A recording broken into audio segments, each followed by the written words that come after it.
Tim Walz is at it again. Here's another minute and 47-second clip about the recent events in Minnesota. Let's take a look. Hi, everyone. Minnesota Governor Tim Walz here. You witnessed in Minnesota yesterday a tragedy, the death of Renee Good on the streets at the hands of a federal agent. You also witnessed last night a beautiful vigil. So it's vigil. I don't know if he's reading off something that looks like that, but made a mistake there on the word vigil twice. People expressing their constitutional and First Amendment rights in a peaceful manner, and for that I say thank you. I've been very clear. We need a couple things here. Okay, he says, I've been very clear. We need a couple things here. The rest of the statement, you tell me if it's clear what he's asking for, because I would say it's the exact opposite. Also, almost everything that I can think of that Tim Walz has ever said in public is not very clear. Very clear. We need a couple things here. We need Minnesota to carry out this investigation to make sure that the professionals at the BCA and the local law enforcement who's in charge of law enforcement make sure we do the investigation, and then to pull back this unnecessary surge. And so with that, I would ask for all of us to continue to do this peacefully, continue to raise our voices, but do so in a manner that brings about that sense of community. This is the part. Okay, watch the next 40 seconds or so. Tell me if this is clear. In Minnesota, I'm declaring tomorrow at 10 a.m. on January 9th, I'd ask everyone to pause for a moment of silence to remember Renee Good, also to remember all that's good and right about this nation.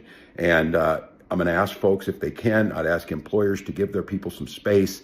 I'd ask each and every one to find a way to contribute in your community. It might be shoveling your neighbor's walk. It might be being at a food bank. It might be pausing to talk to someone you haven't talked to before, but to show the goodness, to rise up, to make sure that we're being very, very clear about this, that we expect our constitutional rights to be respected, that law enforcement is local, that we expect accountability of our elected leaders, and that we are not going to go quietly, and we're not going to give up on those things that matter so much to us. And chief amongst those is human dignity, respect, rule of law, all of the things that we know make this country great. So what is it, Tim? Because you say About here, this nation. you say, pause for a moment of silence. This is all fine so far. Also to remember all that's good and right about this nation. I'm going to ask folks if they can. I'd ask employers to give their people some space. Find a way to contribute in your community. Shovel your neighbor's walk. Being at a food bank. Pausing to talk to someone you haven't talked to before. But to show the goodness. Be very clear about this, that we expect our constitutional rights to be respected. I'd say this is a complete curveball out of nowhere here. Law enforcement is local. We expect the accountability of our elected leaders. We are not going to go quietly. We're not going to give up on things that matter so much to us. So what is it? Because you said, oh, let's come together. Let's be a community, stuff like that. And I would say a pretty dramatic turn in the middle here to rise up, to make sure that we're being very, very clear about this, that we expect our constitutional rights to be respected. Law enforcement is local. So what is it? Have a strong community? Or if law enforcement is doing something you disapprove of, it sounds like Tim Walz is basically saying, expect accountability from them. How difficult are you making the job of the law enforcement by saying this, number one? And this is a reckless thing to say, because some people are going to take this as an extreme measure and be like, well, we need to defy then law enforcement. This was posted here by, it looks like Governor Tim Walz posted it, but then Autism Capital. What is happening in this video? He's calling for both escalation and de-escalation at the same time. What's the purpose of this? It's confusing. Totally. It's totally confusing. What are people supposed to think in that statement? I'll finish this video off with this other video. I believe this is about 2 days ago, but it's Tim Walz saying he's not going to resign. Here's the thing that I'm going to ask all of you is, Republicans want to tear this state down.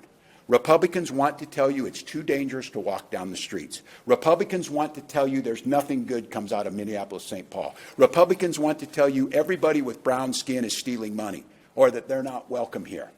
They want to do nothing to improve this state. Man, he is so absurd. I'm not actually, by the way, sure if this was before Renee Good was shot or after. But I think it was, I don't know. The truth is I don't know, but it's obviously after there had already been a lot of problems in Minneapolis but listen to what he says here. Republicans want to tell you everybody with brown skin is stealing money. Dude, what a joke. How can this guy be governor of a state? Republicans want to tell you everybody with brown skin is stealing money. He's like I don't even think it's like a child. Children aren't this stupid. Where did he get these ideas? He's the ultimate virtue signaler. I think people like this, if it were not for the peak woke period, would never have been elected to anything. I don't know the year he would have been elected. Maybe he's served for 2 terms. Maybe he's been in there since 2018, roughly. That would track about with the peak woke time. I mean, dude, this guy is unbelievable. Or that they're not welcome here.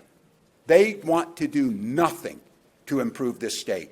Their idea of improving this state is being a parrot for Donald Trump, agreeing to everything that he agreed with. Well, here's what I'm going to tell you. But the thing is, with people like Tim Walz and people that got elected during peak woke, it's all they have.